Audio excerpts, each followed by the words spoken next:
आम्ही 1000 सबस्क्रायबर टप्प्यांच्या अगदी जवळ आहोत. तुमची साथ हवी आहे. प्लीज लाईक, शेअर, सबस्क्राईब करायला विसरू नका. धन्यवाद. चाळीत राहणारे एक सामान्य कुटुंब. मुलींचा निरोप घेत नंदन निघणार इतक्यात त्याला टीव्हीवर एक न्यूज दिसते. अगरवाल साहेबांचा कुत्रा लिओ हरवल्याची. तो त्याच्याकडे असलेल्या कुत्र्याला लिओ अशी हाक मारतो. ती त्याला डब्यातून एक हत्यार काढून देते. तो घरातून बाहेर पडतो. स्लीपर घालून निघालेला तो देवीचं दर्शन घेतल्यावर बाजूला असलेले बूट घालून तिथून निघून जातो. अमरजित दादा पाटील यांनी शरीर सौष्ठव स्पर्धा आयोजित केलेली असते. कार्यक्रम संपल्यावर तो श्रद्धाला घेऊन निघतो. पाटील त्याच्या माणसांना इन्स्ट्रक्शन्स देतो. फोन आला की सांगायचं साहेब दिल्लीला गेलेत. नंदन निवृत्ती विलापाशी येतो. नारळाने कुलूप फोडून आत घुसतो. बंगल्याच्या आवारात दुर्बिणीने बघतो. पाटलाची बायको अंजली कार्यकर्त्यांना फोन करते. ते सांगतात साहेब दिल्लीला गेलेत. ती लगेचच PSI अभिनंदनला फोन करते. त्याला चौकशी करायला सांगते. इथे नंदन बंगल्यात घुसतो. शोधत शोधत तो कपाटापर्यंत येतो. खिशातून हिशोबाची वही काढतो. 33,313 तिजोरीतून काढून उरलेले 87 रुपये परत ठेवतो. चोरी करून तो निघतो. त्याला तिथे दारू दिसते. आता यातली पाहिजे कुठली? 10, 20, 30 करत तो त्यातली एक उचलतो आणि सुरू होतो. घरात त्याला ग्रामोफोन दिसतो. तो लावून त्यावर तो थिरकतो. तो पीत बसणार इतक्यात फोन वाजतो. घाबरून तो तिथून पळ काढतो.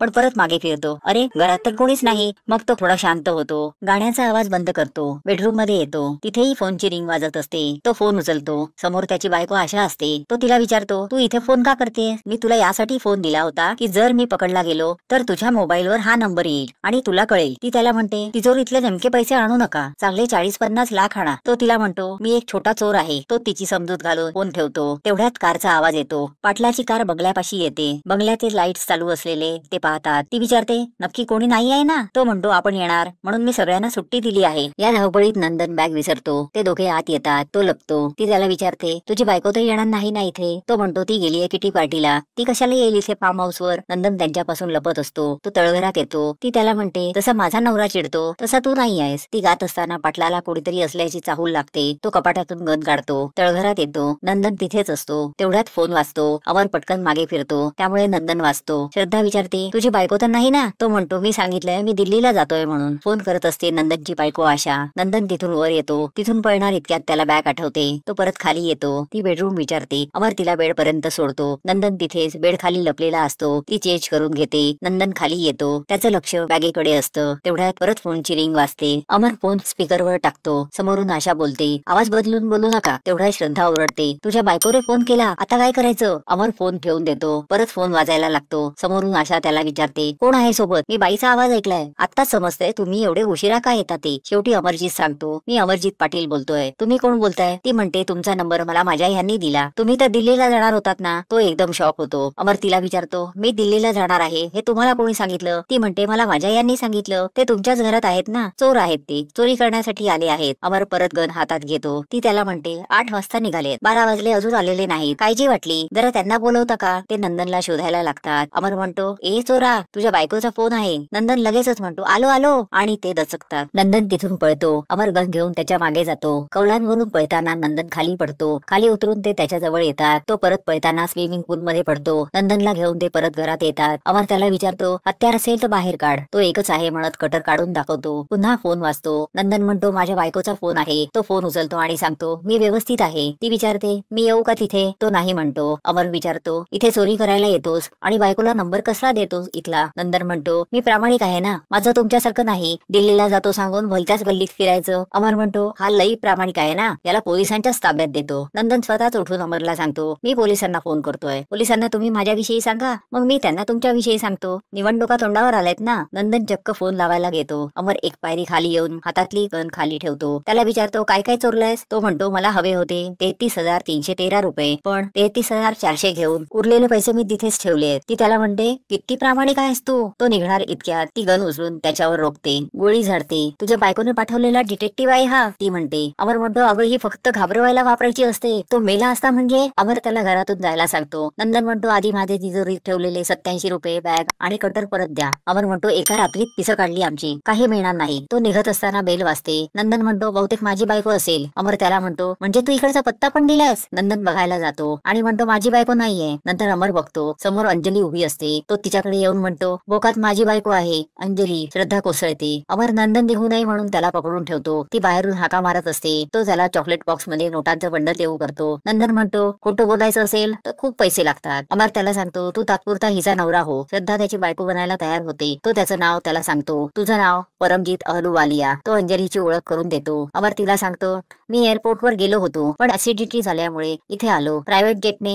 हेही इथे आलेत. अंजली विचारते, हे एवढे ओले कसे झालेत? नंदन म्हणतो, बाहेर पीत बसलो असताना तोल गेला. तिथून आम्ही इथे आलो तर तुम्ही दरवाजा ठोकत होतात. नंदन तिला घेऊन बेडरूम कडे निघतो. तेवढ्यात फोनची रिंग वाजते. समोरून आशा फोन करत असते. पाटील फोन उचलतो. ती म्हणते, त्यांना जरा फोन देता का? ते फोनच उचलत नाहीयेत. अमर फोन नंदनला देतो. नंदन म्हणतो, ये रेसिडेंस नंबर मैंने उनको दिया है. तो तिच्याशी हिंदीत बोलतो. ती म्हणते, अहो हिंदीत का बोलताय? मी येऊ का तिथे? तो तिला नको म्हणतो. ती विचारते, तुम्ही कॅश घेऊन येताय ना? तो हो म्हणतो. तिघेही वर्षा बेडरूम मध्ये जातात. अंजली तिच्या बेडरूम मध्ये आल्यावर PSI ला फोनवर झापते. तो म्हणतो, खरंच साहेब दिल्लीला गेले होते. मी स्वतः फोन करून चौकशी केली होती. विमान पोहोचलंय दिल्लीला. ती म्हणते, मग काय साहेबांचं भूत आहे माझ्या बरोबर? इथे नंदनला घरी जायचं असतं पण अमर त्याला सोडत नसतो. अमर त्याला म्हणतो, तुला पैसे पाहिजे ना तर मी सांगेन ते करावं लागेल. तो तिला म्हणतो, आता बदल ना कपडे. काय उपयोग आहे या सगळ्याचा? इथे नंदन पळणार असतो. ती चेंज करून येते. तो पळणार कळल्यावर ती त्याला गन दाखवते. तो म्हणतो, एक वेळ पाय वरती करा पण गोळी मारू नका. ती म्हणते, माझ्या गाण्याचा अल्बम काढायचाय असं साहेबांना सांगायचं आणि जायचं तर एकत्र जायचं, नाही तर नाही. तो तिला म्हणतो, वर ते पैसे आहेत ना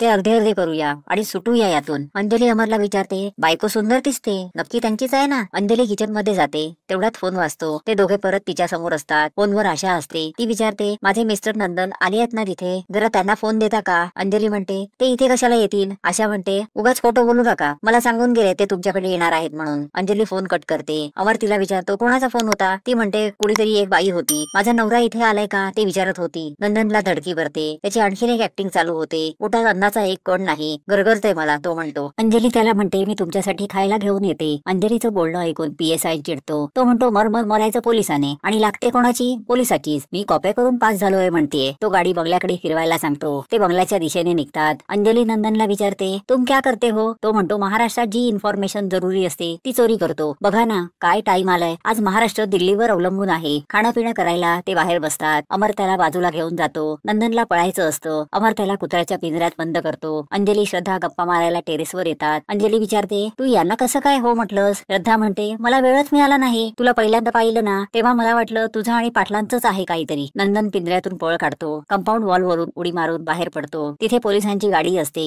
PSI त्याच्या मागे लागतो. नंदन परत आतमध्ये येतो. अमर तिथेच उभा असतो. अमर त्याला म्हणतो, मला माहित होतं तू पैशासाठी परत येणार. अंजली विचारते, तुझे मिस्टर पंजाबी आहेत तर इतके चांगलं मराठी कसं काय बोलतात? श्रद्धा जोरात ओरडते, अहो, आणि तिथून पळ काढते. नंदन अमरला म्हणतो, साहेब तुमच्या श्रद्धांजलीची वेळ झाली आता. श्रद्धा नंदनकडे येऊन म्हणते, ये मेरे को इतने आड़े टेढ़े सवाल कर रही है, मैं अकेले कितना बताऊं? सब बोलने का ठेका क्या मैंने लेके रखा है? तुमने शादी की है ना, तो रिस्पॉन्सिबिलिटी कौन लेगा? घरी आलेला PSI घाबरून पळून जातो. नंदन तिला म्हणतो, आपण इथे मेहमान आहोत. अंजली त्याला सांगते, यांना थोडी लागली आहे. नंदन म्हणतो, सगळ्यांचीच थोडी थोडी लागली आहे. अंजली म्हणते, त्याचं असं झालं, मी फक्त विचारलं तुम्ही एवढं छान मराठी कसं काय बोलता? नंदन म्हणतो, मी कोकणातला पंजाबी आहे. माझे वडील ट्रक ड्रायव्हर होते. ते चंदीगडहून देवगडला आले. आई हापूसच्या प्रेमात पडली. मग ते कोकण सोडून कधी गेलेच नाही. ती विचारते, मग आज तुम्ही इथे कसे काय? अमर म्हणतो, सफरचंदाचा प्रोजेक्ट आहे. कोकणात सफरचंदाची लागवड कशी करता येईल याचा आढावा घेण्यासाठी ते इथे आलेले आहेत. अंजली विचारते, मेरे को बताओ कोकण में सफरचंद कैसे उगवेगा? अमर त्याला म्हणतो, प्रोजेक्टचं डोकं तुमचं आहे, फायनान्स फक्त माझा आहे. नसेल होणार सफरचंद तर मी फायनान्स काढून घेतो. नंदन सांगतो, कोकणात सफरचंद पिकवायची म्हणून ही मी मीटिंग करायला इथे आलोय. अमरना माझ्या बायकोचा गळा खूप आवडतो. अंजली विचारते, तुम्ही हिचा गाणं कधी ऐकलं? नंदन म्हणतो, अमरजीतकडे त्यांचं पर्सनल पेनड्राईव्ह आहे. त्यात कुणाची किती गाणी आहेत हे तुम्हाला माहित नाही. धक्कादायक आहे हे सगळं. नंदन आतून ग्रामोफोन आणतो. स्वतःच गायला लागतो. PSI हळूच आतमध्ये येतो. नंदनला श्रद्धा साथ देते. PSI खिडकीतून आत शिरतो. ते परत हॉलमध्ये येतात. अंजली नवऱ्याला म्हणते, हिच्या गाण्याचा अल्बम काढायच्या ऐवजी त्याच्या गाण्याचा अल्बम काढा. ते गुड नाईट करून बेडरूम मध्ये येतात. तो तिचा निरोप घेऊन निघायचं म्हणतो. ती विचारते, पैसे? तो म्हणतो, राहू देत पैसे, नाही मिळाले असं समजतो. तरीही ती त्याला पैसे देते आणि थँक्यू फॉर एव्हरीथिंग म्हणते. तो तिला सांगतो, रियाज सोडायचा नाही हा. तो निरोप घेतो आणि निघतो. PSI समोर तो खिडकीतून बाहेर पडतो. गेटवर पोलिसांना बघून परत वर येतो. समोर काळोखातून चालताना त्याचा धक्का PSI ला लागतो. PSI अंजली बरोबर असतो. PSI त्याचा पाठलाग करून त्याला पकडतो. अंजली त्याला मारते आणि म्हणते, सांगतेय ना मारू नको त्यांना म्हणून, गेस्ट आहेत ते आमचे, परमजीत अहलुवालिया. ती त्याची माफी मागायला सांगते. नंदन तिला म्हणतो, काय चाललंय हे वहिनी, घर आहे का लॉज आहे हे? ऐसा ऐसा कोई करता है गेस्ट के साथ? हे कोण आहे? तो विचारतो. ती म्हणते गेस्ट आहेत ते माझे.